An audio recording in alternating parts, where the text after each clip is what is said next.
As many of you are probably aware by now, on December 31st, 2020, we got the news that MF Doom passed away on Halloween of 2020. Now, this news hit a lot of people pretty hard, including myself. But instead of wallowing in the sorrow, I think it's appropriate that we celebrate him, which is why I've kind of set up this tribute to him for the next year, titled The Book of Doom, which starts on Saturday, January 9th. But to kick things off, we're going to do a quick breakdown of one of my favorite tracks by him, Accordion. You know what time it is. We're going to go bar for bar and break down these lyrics. So Accordion came off of the Madvillainy project, which dropped in 2004. Madvillainy is a collaborative project from Madlib and MF Doom, and it's probably one of the most well-known and most popular albums from Doom as well. And it's definitely one of my favorite albums of all time. So let's get right into it. Living off borrowed time, the clock tick faster. That'll be the hour they knock the slick blaster. Dick dastardly and Mudley with sick laughter. A gunfight and they come to cut the mixed master. So starting off the track with Living off borrowed time, the clock tick faster. Basically, he just kind of makes it sound like Doom's anticipating death. Like, he's kind of thinking that he should have been dead by now, or he thinks he is dead. And somehow he's just still around. And, like, you know, when you get to that stage of life, as you get older, basically, the time goes by quicker. Your concept of time is really short. Like, back in the day when you're little, you know, you would be like, oh, this week is going to last forever. And now when you're in your, like, 20s to 30s to however old you end up, your concept of time is so much different. Time just goes by so fast. But he could also just be thinking, like, he's counting down the ticks, essentially, because that's when they're going to knock the slick blaster. So basically, he's referring himself to as the slick blaster. And I think what he means by that is just, like, his wordplay. He's slick with it. Yeah, he knows, or he feels like his time is coming. Dick Dastardly and Mudley with sick laughter is in reference to the Hanna-Barbera cartoon characters, Dick Dastardly and Mudley, who had this kind of laugh to them, because they're kind of these evil sort of dudes. And bringing up a Hanna-Barbera reference is not too out of character for Doom, because if you've listened to him at all, you know that he puts in all these references to cartoons constantly. And then the gunfight, and they come to cut the mix master, is just kind of a play on the expression of don't bring a knife to a gunfight. But also in the way of, like, there's going to be a gunfight, and that gunfight will cut the mixmaster. Mixmaster being Doom himself again. This gunfight is how he'll die.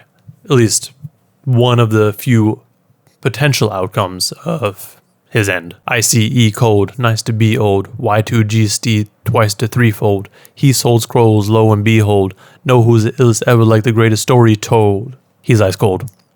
What's cooler than cool? Ice cold. No. This is not a reference to Outcast. It could be, but Doom as a character is one that is very cold in nature. Like, he doesn't have much empathy, or he doesn't show it as much. So he's, you know, he's one of those people that you just don't really talk to because they're very cold and they don't really have anything pleasant to say to you, or they're not very responsive. And then him saying nice to be old is just in reference to him getting older. Still play on the beginning lines where he's saying living off borrowed time. And that's interesting because he's not old. At this point, he was like in his 30s. But at least to him, that felt old. Y2G twice the threefold. Y2G is more than likely in reference to the year 2000, where everyone thought everyone was going to die because the world was going to end. Twice the threefold, I think he's talking about Y2K. It's easier to say it that way. Y2K being the end of days, but multiply that by 2 to 3 times. That's what he is. That's who he is. He sold scrolls, lo and behold. Him selling scrolls to me was just like him selling his rhymes. So look at his rhymes. He could be talking about how he potentially is a ghostwriter, but I don't think that's really what he was trying to get at here. Know who's the illest ever, like the greatest story told. The greatest story ever told is a film about Jesus. I think it's more of like, that's not really like what I would have picked up on necessarily. It's more of a, yo, I am the illest dude out.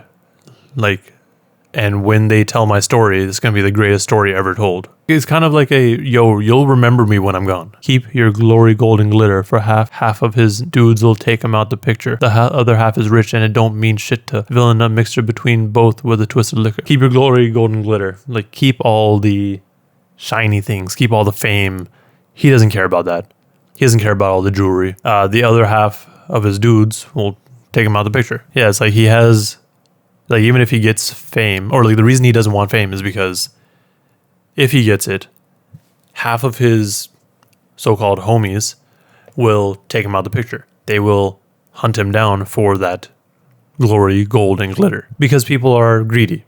And this actually makes more sense now if you are referring to the Jesus Christ film, because Judas betrayed Jesus. And then he's taking on that half and half line. It doesn't, he's still just kind of reiterating like, yo, it does not matter to me. It doesn't mean shit to a villain. And then he's describing the villain. He's a mixture between both, like the dudes that'll take you out and the people who don't care. Chase with more beer, tasted like truth or dare. When you at the mic, it's like the place get like, oh yeah. It's like they know what's about to happen. So chase that liquor with more beer. Taste it like truth or dare. Truth or dare is usually via spin the bottle. When he's at the mic, it's like the place get like, oh yeah.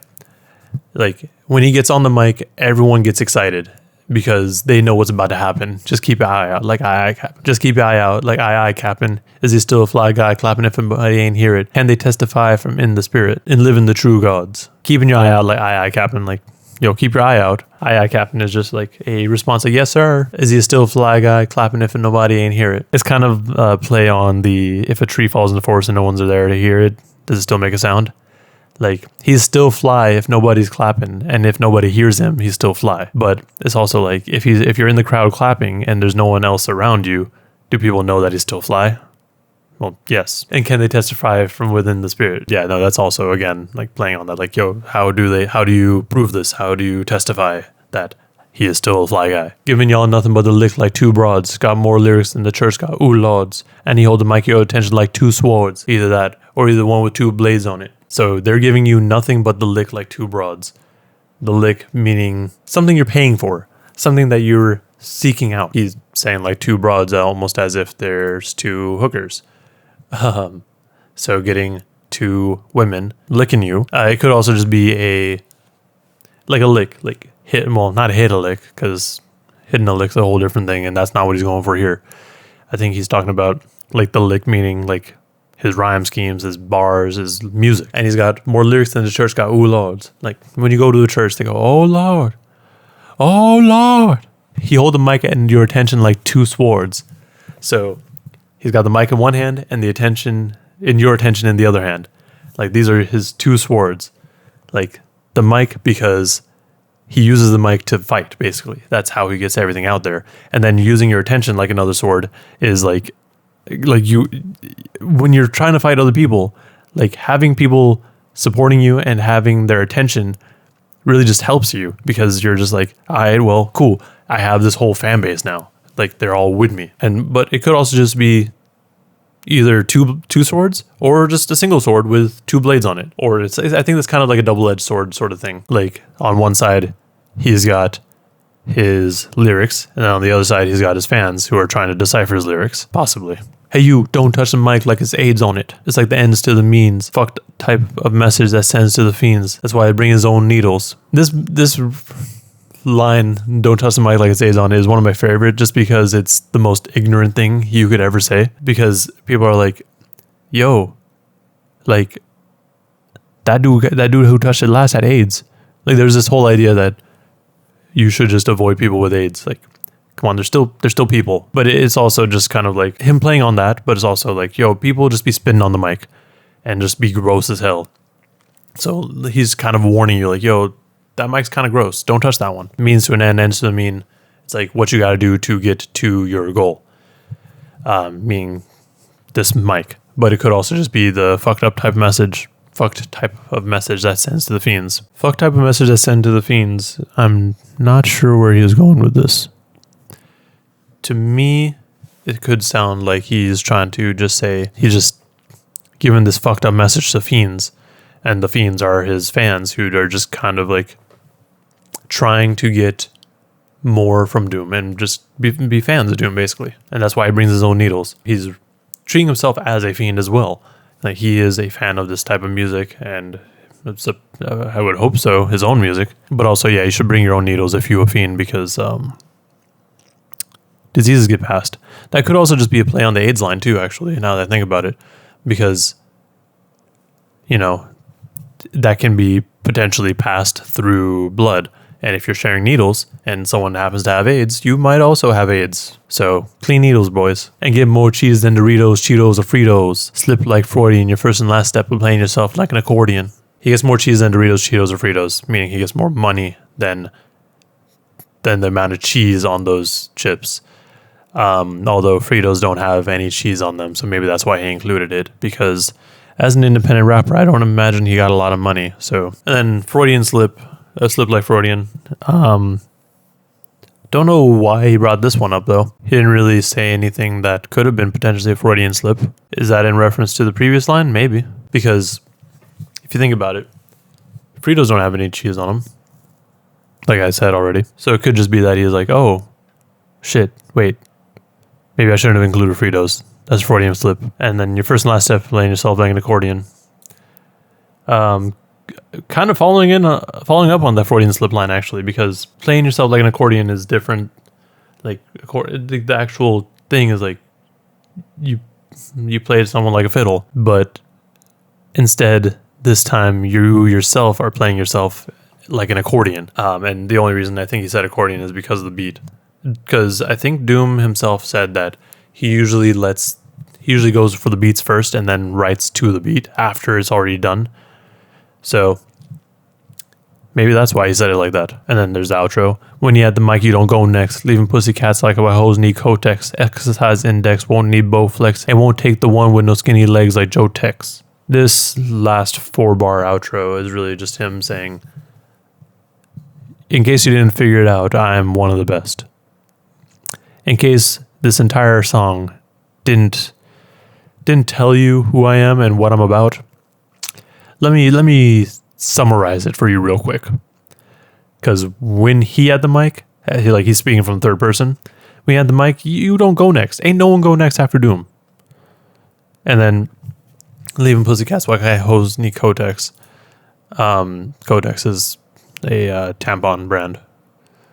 I think he's just talking about how he's comparing. You know how in the in rap in general, people like to call other people pussies and like call them feminine things.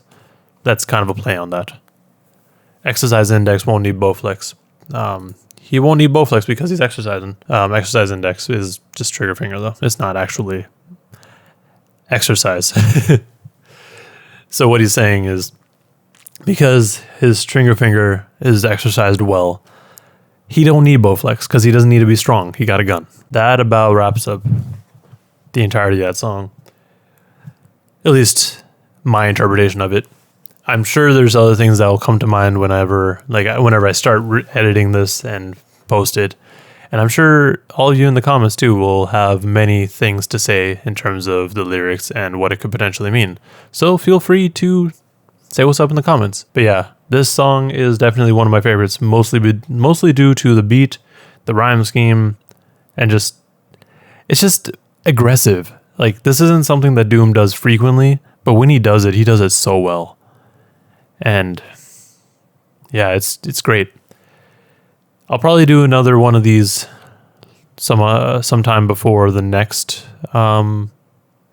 chapter of the Book of Doom. So we'll see. But let me know in the comments below if you want to see me do more breakdowns to older Doom songs, and I'll take recommendations. That's dope. I'll probably have them in relation to the videos that end up getting posted for the Book of Doom. So keep that in mind in case I don't get to it right away. But yeah, let me know also if I misinterpreted anything or missed anything, because Doom is a dense boy. there's a lot to be said in his lyrics. So I would not be surprised if I missed something. But yeah, like and subscribe if you want to see more content like this one and more breakdowns. Also subscribe if you want to make sure you don't miss out on the Book of Doom starting this Saturday. But yeah, thank you for watching. Please stay safe out there.